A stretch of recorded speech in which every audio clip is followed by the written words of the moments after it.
আমরা দেখেছি যে জামাত ইসলামী এই ইস্যুতে হচ্ছে ঘুরিয়ে পেঁচিয়ে কথা বলেন, কিন্তু সরাসরি এই বিষয়গুলোতে সোজাসুজি তারা অবস্থান ব্যক্ত করেন না। আমরা বিচার প্রত্যাশা করি, এটার ইন্ডিকেশন হবে যদি এটা সম্ভব শুধুমাত্র যদি সমঝোতা না করে।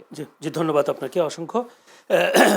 সাইদ আব্দুল্লাহ, আজকে যে শহীদ সেনা দিবস উপলক্ষে যেটা বলছেন, কবরস্থানে গিয়েছেন, বিএনপি নেতারাও গিয়েছেন, জামায়াত নেতারাও গিয়েছেন, সেখানে স্বরাষ্ট্রমন্ত্রী তিনি বলেছেন যদিও আগের দিন বলেছেন যে পিলখানা হত্যাকাণ্ডের নতুন তদন্ত কমিশন গঠন করা হবে, কিন্তু আজকে তিনি বলেছেন নতুন তদন্ত কমিশন গঠন করা হবে না। আবার ওইদিকে এলজিআরডি মন্ত্রী মেজর ফখরুল ইসলাম আলমগীর তিনি বলেছেন এই ঘটনার জন্য নিরপেক্ষ তদন্তর দাবি।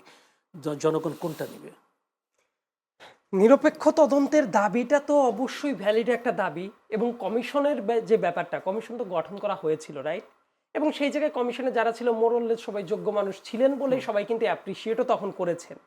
তাদের যে রিপোর্টটা দেওয়া হয়েছে, তাইলে কি এই মুহূর্তে এসে পুরো ব্যাপারটা যদি নাই করে দেওয়ার চেষ্টা করা হয়, তাহলে কি এই প্রশ্নটা কি অ্যারাইজ করে কিনা যে ইন্টারিমের টাইমে যে কমিশনটা গঠন করা হয়েছিল সেটা কোনো ফরমায়েশি কমিটি ছিল? এটা কি ফার্স্ট হ্যান্ডে আপনি স্বীকার করেন? যদি এটা স্বীকার না করেন, তাহলে তো মাথায় রাখতে হবে তাদের কাজটাকে তো একদম নাই করে দেওয়ার দরকার নাই। কারণ আমরা তো এই আস্থাটাও রাখতে চাই যে প্রফেসর ডক্টর মোহাম্মদ ইউনূসের আমলে যে কমিশনটা গঠন করা হয়েছিল সেটা তো ভালো কাজ টেকনিক্যালি আমরা এক্সপেক্ট করি যে তারা করবেন, রাইট? নাকি আপনারা এটা মনে করবেন যে তাইলে ঠিক আছে ইউনূস সাহেব খুবই বাজে কাজ করেছিলেন, যে কমিটি ছিল খুবই বাজে কাজ করেছিল? এটা যদি স্বীকার করেন তাহলে মাথায় রাখতে হবে যে ঠিক আছে, তাহলে এই কমিশন যা করেছে সব ভুয়া। প্রথমটার কথা যদি আপনি না বলেন, তাহলে তো 2 নম্বর ব্যাপারটা মাথায় রাখতে হবে যে ঠিক আছে, এখন যে কমিশনের রিপোর্টটা আছে এখনো তো পাবলিক হয়নি, রাইট? তো আমরা জানি না। কিন্তু স্বরাষ্ট্রমন্ত্রী যেটা বলছেন যে উনিও প্রথমে পুরাটা দেখেন নাই, না দেখার পরে ওনার কাছে মনে হচ্ছে ঠিক আছে আর একটা কমিশন করার দরকার হইতে পারে, কিন্তু যখন পুরাটা দেখেছেন, 70টা সুপারিশ দেখেছেন, সবকিছু দেখেছেন, তখন উনি বলছেন যে এটা তার কাছে যথেষ্ট মনে হয়েছে। এবং উনি শহীদ পরিবারের কাছে কিন্তু প্রমিস করেছেন যে এই বিচারটা নিশ্চিত করতেই হবে, কিছু করতে হবে। এখন কমিশনের ব্যাপারটা তো আছে। অ্যাট দ্য সেম টাইম কোথাও যদি এডিশনাল কোনো তদন্তের দরকার হয় বা কোনো কিছু, সেটা কি চাই না আমরা? অবশ্যই তো চাই, সবাই চাই, আপনিও চান, আমরাও চাই, সবাই চাই। এবং এইটা বরং আরো এইটার বার্তা দেয় যে এইটার জন্য যা দরকার সেটাই বরং করা হবে। তার কারণ কি, ন্যায় বিচার এটা ভাই সবারই চাও না। কারণ বিএনপি কেন চাবে না রে ভাই? বিএনপি তো গুম খুনের শিকার তো বিএনপি মতো তো অন্য কেউ খুব একটা হয় নাই। তারাই যদি সংখ্যার হিসাব করেন তারাই সবচেয়ে বেশি হয়েছে। এবং ব্যাপারটাকে, এই অন্যায়টাকে কেউ যদি প্রশ্রয় দেয়, আমি ব্যক্তিগত কমেন্ট করছি, অন্যায়কে আপনি যদি প্রশ্রয় দেন তার মানে এই কালসাপ কোনোদিন আপনাকে আবার গিলে খাবে। এই জন্য এই অন্যায়কে প্রশ্রয় দেওয়ার বিন্দুমাত্র কোনো কারণ নাই, irrespective of your political ideology. ধন্যবাদ। ফয়সাল মাহমুদ শান্ত, যেহেতু এই বিষয়টা নিয়ে একটা নতুন বিষয় যায়, আজকে সম্ভবত নাহিদ ইসলাম তিনি বলেছেন রাষ্ট্রপতিকে অভিশংসন করে গ্রেফতারের দাবি জানিয়েছেন জাতীয় নাগরিক পার্টির আহ্বায়ক বিরোধী দলীয় চিফ হুইপ মোহাম্মদ নাহিদ ইসলাম।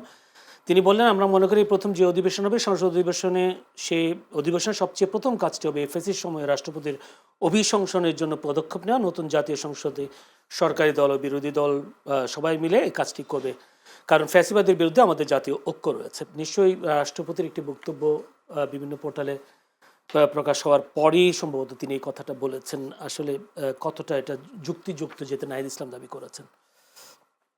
নাহিদ ইসলাম যে দাবিটি করেছেন এটা একবারেই মানে শতভাগ যুক্তিযুক্ত। কারণ আমাদের এই এখন বাংলাদেশের পলিটিক্যাল কালচারে যারা সরকারি দল, বিরোধী দল যারাই আছে, প্রত্যেকেই কিন্তু এই জুলাই অভ্যুত্থানের অংশ, এবং এই জুলাই অভ্যুত্থানের মধ্য দিয়ে যেই হাসিনার বিরোধী বা স্বৈরাচার বিরোধী যে ঐক্য তৈরি হয়েছিল সেই ঐক্যটি আছে।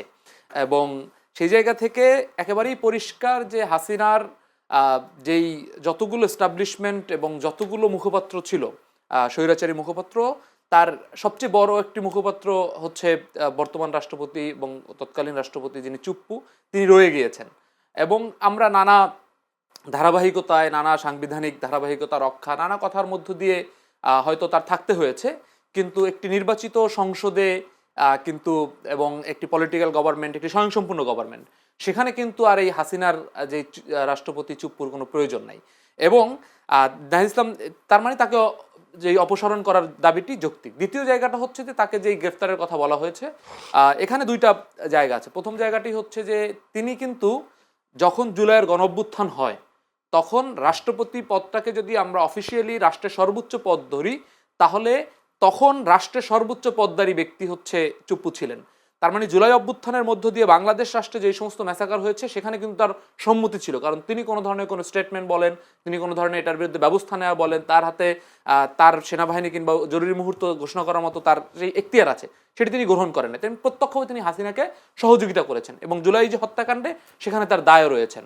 এবং তিনি সবচেয়ে বড় যে আরো একটি অপরাধ, সেটা হচ্ছে 24-এর একটি অবৈধ নির্বাচনকে তিনি স্বীকৃতি দিয়ে তিনি সেই সংসদটি চালু করেছেন।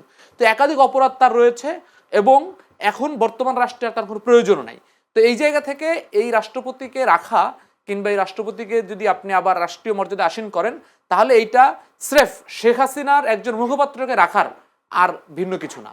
তো এই জন্য নাহিদ ইসলাম খুব পরিষ্কারভাবে বলেছেন, হয়তো অনেকগুলো পলিটিক্যাল দল তারা হয়তো এটাকে ডিপ্লোম্যাটিক ওয়েতে তারা বলতে চান না, তারা হয়তো রাষ্ট্র এস্টাবলিশমেন্টগুলোকে চ্যালেঞ্জ করতে চান না, রাজনৈতিক স্বার্থগুলোকে দেখেন, কিন্তু নাহিদ ইসলাম এই রাজনৈতিক স্বার্থের বাইরে গিয়ে জুলাই অভ্যুত্থানের ফেস হিসাবে এবং বাংলাদেশের রাষ্ট্রের প্রশ্নে তিনি একবারই পরিষ্কারভাবে বলেছেন। এতে হয়তো রাষ্ট্রের অনেক এস্টাবলিশমেন্ট নাহিদ ইসলাম এনসিপির উপরে অনেক বেশি বিরাগভাজন হইতে পারে, কিন্তু নাহিদ ইসলাম এই রাগঢাক বাদ দিয়েই বলেছেন।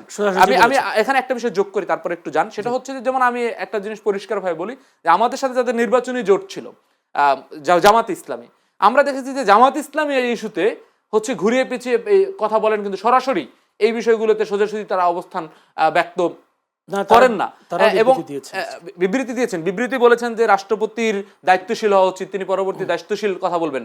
কিন্তু রাষ্ট্রপতির এই ভূমিকাটা নিয়ে এই জামাত ইসলামের মধ্যে আমরা এক ধরনের মানে আপোষকামী মনোভাব বক্তব্য দেখতে পাচ্ছি। আমি এটা আমরা জোট সঙ্গী ছিলাম, তারপরে আমি বলছি যে এখানে জামাত এবং বিএনপি দুইটা দলেরই আমরা আপোষকামী মনোভাব দেখছি।